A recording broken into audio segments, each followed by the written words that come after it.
When he walks down the street, he smiles at everyone. Everyone that he meets calls him King of Kensington. How you doing, King? Thank God he's king. He finds his fortune in the faces that surround him. His wife says helping other people brings him luck. But then his mother tells a slightly different story. He's the only king around without a buck. He's a man among men, the people's champion. And when destiny calls him, I'm sorry, that line is still busy. he's king of Kensington. What a guy.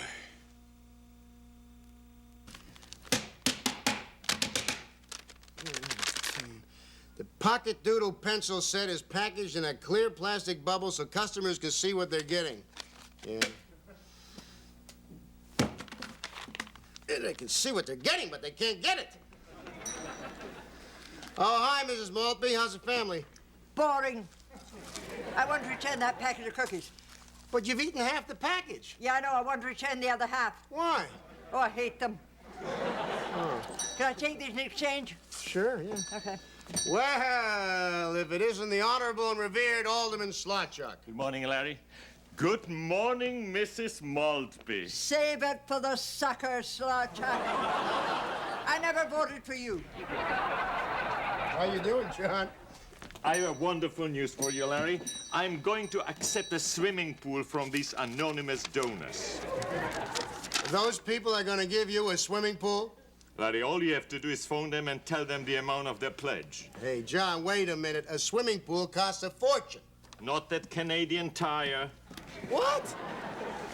An off-season, above-the-ground installation of a pool, $722.99 while they last.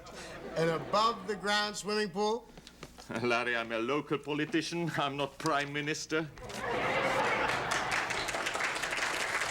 Well, suppose I get these people to make a contribution to the swimming pool. Do you think that maybe they might want a little something in return? It's possible. John, what would you call that? Graft. Hi, King. Hi, Nestor. Good morning, Nestor. How's it going? Nestor, I've heard a lot of prejudiced remarks about you people, but so far as I'm concerned, there isn't a more hard-working group of people in Canada than you postal workers. Power to the postal workers. Right up. Well, how's it going? Real good. Hey, I thought you guys were on strike. Right after I finished delivering July. Oh, yeah? Which year? Do you sell clocks? Yeah, right over there beside the elastic stockings. Now, what do you got for me here, huh? A bill? Another bill? Canceled checks? Hey, I just delivered something to your house you aren't going to file in no garbage pail. A big, bad brown envelope all the way from the Department of National Revenue. Hey, it came, huh? 280 smackers.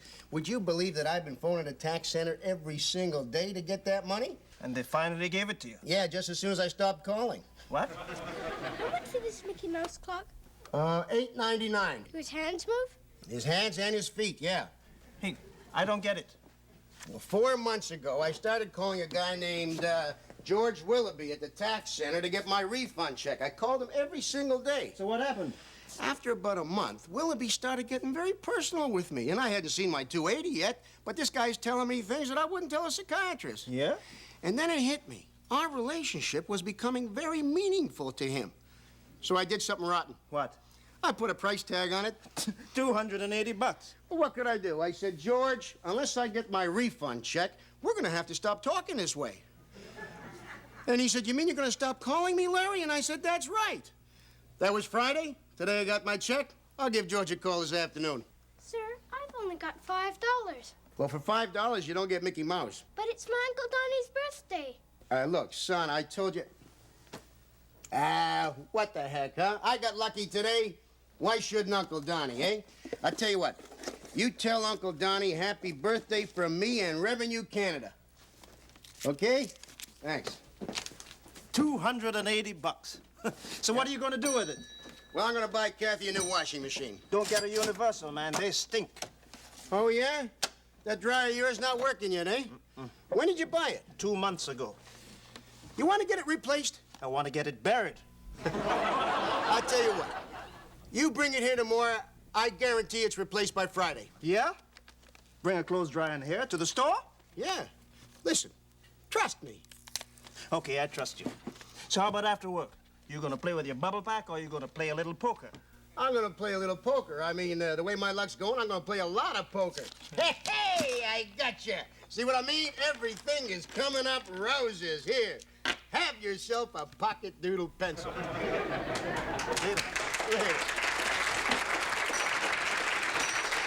Hey, read 'em and weep. 3 lovely ladies. It's 5 ends in a row. It's my day. Come on, whose deal? I'm out. You're too hot for me. Yeah, me too. You're too lucky for us. Hey, boys, tonight we're going to the track because when you're hot, and I'm hot. Yeah, you're hot. I'm broke. I tell you what, I'll make you a small loan of $50 courtesy of income tax, eh? Hey, Max, come on. We're going to the track tonight. Get Charlie to fill for you. Charlie is filling in for me. I can't go to the track tonight.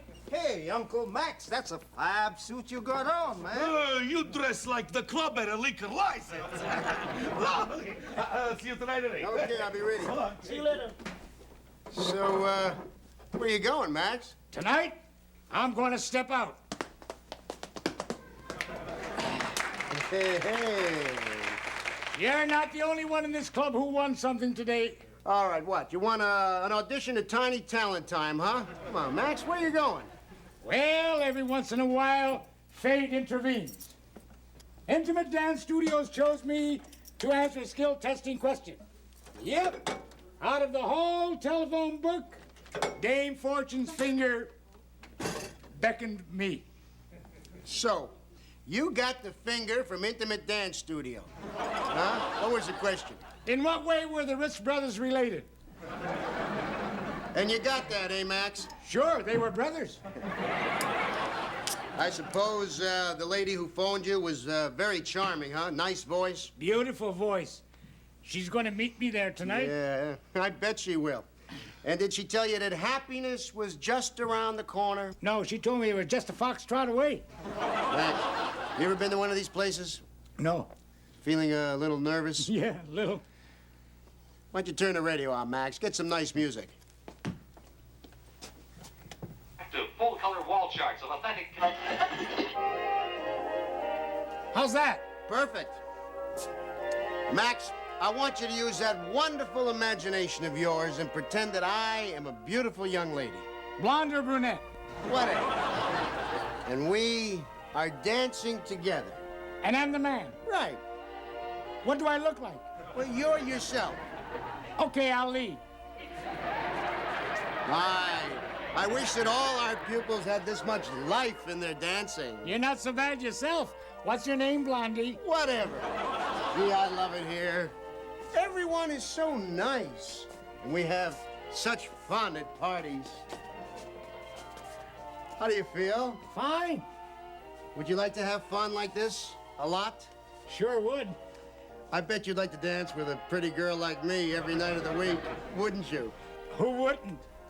I bet you'd even be willing to spend $10, $20, $30 an hour to have fun like this. Whatever.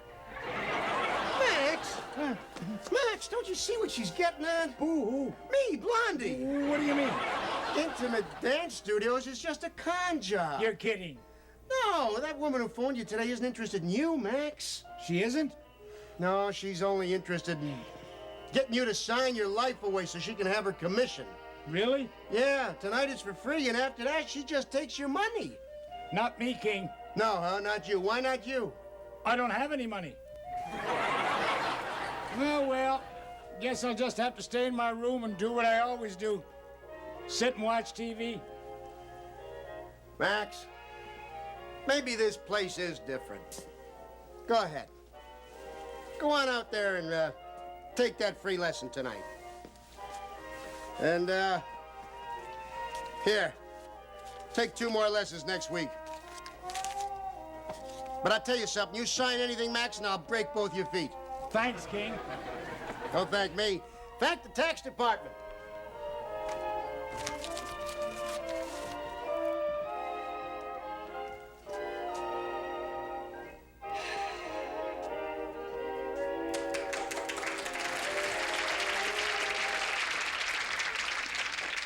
He promised the money to me. He promised it to me as well. But your request isn't practical. I'm talking practicality. People have to wash clothes. If you wash clothes, you need a decent washing machine. My request isn't practical? No, it's frivolous. You think the removal of unwanted hair by electrolysis is frivolous? Yes? Tell that to a woman who's got a mustache.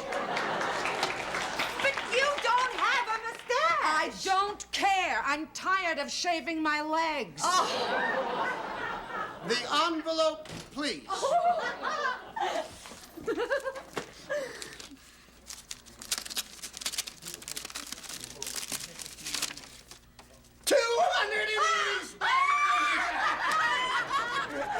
Hey, there's a letter in here, too.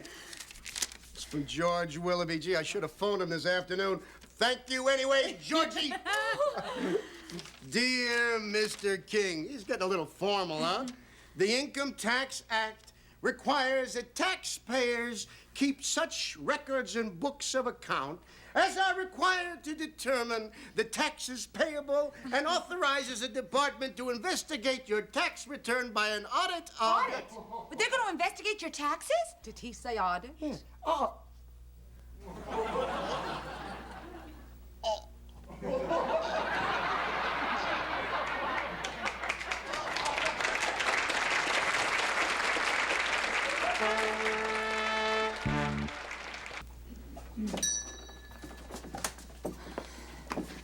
Well, where do you want this? Oh, right over there. If we're gonna be falsifying the records, we should do it in the daytime. That way we can see what we're doing and not make mistakes. Nobody's falsifying anything. The auditor's coming tomorrow. We're here simply to substantiate Larry's record. Okay, Kathy, what do you need? Well, first I'll need a pencil. All right, pocket doodle pencil. I got no time to fool around. Oh! Hey! Okay, and then I'll need the cash register tapes. Cash register tapes. In the Eaton shopping bag. Where else? And I'll need the sales slips. Right, sales slips.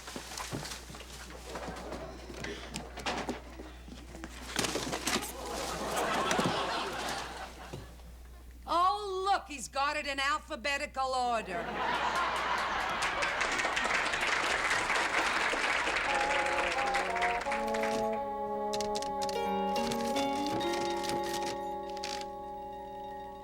The sales balance with the income tax return.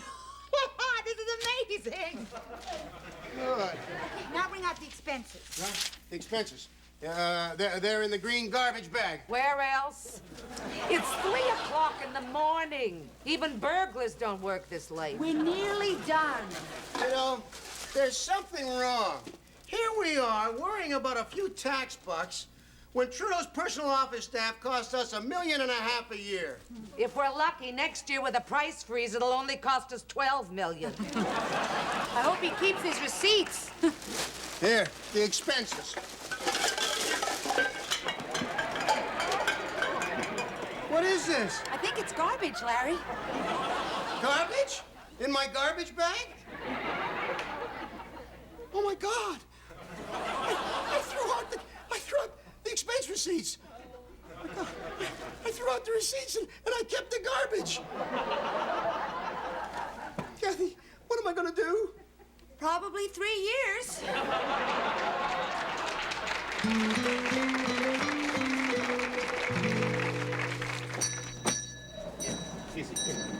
Is this Larry King Junk Star?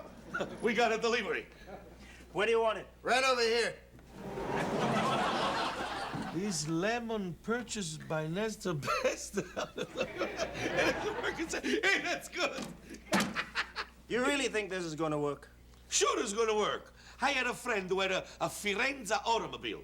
a real bad car. So he hung hundreds of lemons all over. He's got his money back. Company didn't like the publicity, eh? No, he couldn't see where he was going. He ran into a bus. The insurance paid for everything. Hey, the tax man come yet? No, he's due any minute now. Hey, tie a lot of lemons to his head. Maybe he'll get hit by a bus.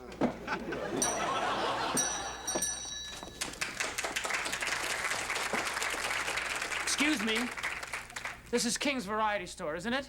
Yeah, what can I do for you? I'm looking for the proprietor, Mr. Lawrence King. Yeah, were you looking at him? You're Larry? You're Lawrence King? Hey, yeah.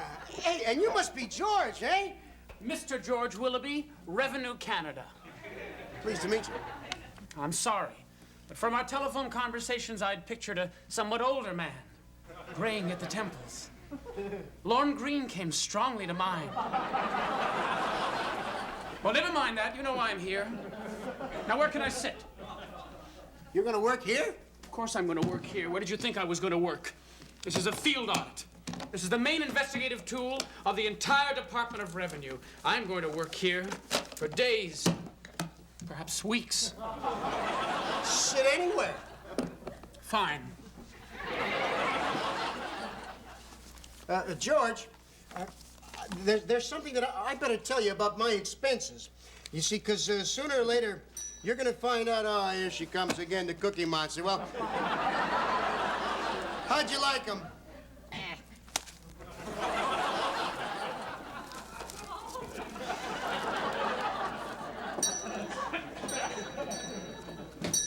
She brought you back half a package of cookies? You gave her a full package in exchange? She likes cookies. So do I. You know, she's doing me a favor. Now I'm down to half a pack a day. That's a very compassionate gesture. I could tell you were like that before you cut off the calls. Never mind that. This is an audit. George, I'm going to tell you something. You know, in a business like this, it's very hard to keep the record straight. You accumulate a lot of garbage. You do have a little gray on the sides. What? On the sides, you're getting a little gray. Oh, that's because I've been doing a lot of worrying lately. What the hell do you mean by this? What? Telling a child he should give his uncle a clock with a mouse on it. He made me buy it. This guy makes me sick. Well, you're not going to get away with it. Give him back his money. Now. Do you believe that guy trying to take advantage of our little kid? All right, here. Come on. Here's your $5. Wait one small minute. This clock costs $8.99. Look here, $8.99. Fork over the other $4 or I'm calling the cops. Lady, I let the kid have the clock for $5 because he didn't have any more money, right? Oh, sure. I'll bet you did. You're Santa Claus. Come on, fork it over. God, you poor thing. I can imagine what he's putting you through with that dryer. We only bought a clock. Wait, I'll tell you what, we're going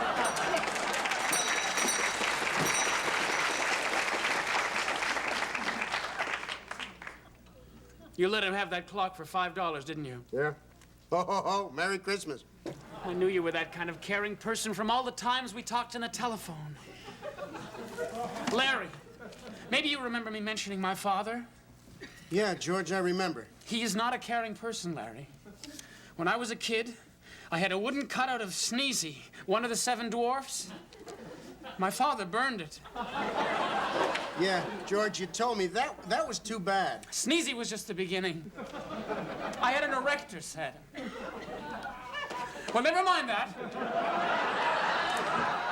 This is a tax audit. George, I just gotta tell you about my expenses. There it is. Put it in the truck. Yes, sir, Mr. Spencer. Okay, wise guy, get out! Hey, hold it. Where do you get off pulling something like this? Dryer, Universal, resting at King's Variety Store, burial at sea from the Toronto Island Ferry. Press and public welcome. Now, I suppose you think that's cute? Yeah, I think that's cute. That's why I phoned it in yesterday. Now, am I getting my new dryer? Oh, yeah, you're going to get your new dryer. You know what you should be getting? A libel suit! Hey, so sue me.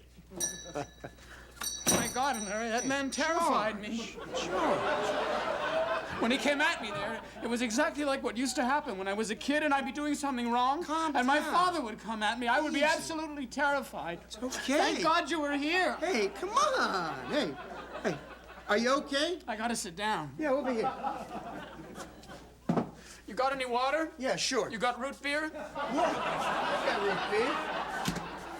George, there's something I gotta tell you. It's been driving me crazy since 3 o'clock this morning. Here, you want a straw? Thank you, Larry. We came here last night, my wife, my mother, and me, to get the record straight. The average person might give you a root beer, but he'd never give you a straw. George, I threw out the expense receipts. My father wouldn't give you a straw. He wouldn't even give you a root beer. George, will you forget about the straw? I'm sorry, Larry. You just don't forget a thing like that, not if you've lived the life I have. Whatever, but look, George, I threw out the expense receipts. Forget the expense receipts, Larry. I'm talking about a relationship, a telephone relationship. Our telephone calls, they changed my life. I threw them away in the garbage. Look, you were the only person who ever told me I had a father complex. And when I told you I always hated accounting, and you said, George, you don't sound to me like the kind of man who would be shackled to something mundane. Well, next Monday I start as a dental technician. What? That's what I've always wanted to do. Hold it. Hold it. Hold it. You mean you're not with the tax department anymore? This is not a tax audit? This is not a tax audit. I lied. I'm a liar. George, why are you here? Because I had to see you. George, why did you write me that letter? For the same reason I held up your check for 4 months. Our relationship had become very meaningful to me. I didn't want it to end. George, I'm going to tell you something. Anybody who is not doing a tax audit is a friend of mine. Oh, he's thinking about going to a dance studio, too.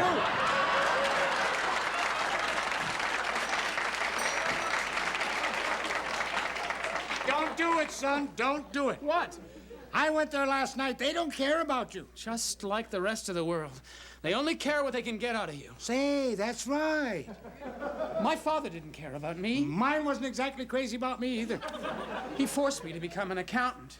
But now, I am finally launching myself into the career I was meant for. You see, I was afraid of my father. What does he do? He's a dentist. My father always pushed me around. He wanted me to be a girl. He always wanted a daughter. King, what did your father want you to be? Punctual. I gotta close up now, or I'm gonna be late for dinner. Son, have you had your dinner? No. Will you be my guest? I would really like that. Good. So your father always pushed you around? Oh, yeah. I remember when I was a kid. Hey, George. George, you give me a call once in a while. What? Oh, sure. I had a wooden cutout figure of Sneezy on my father.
This man here a bag. You give him a bag. 95, please. Thank you very much.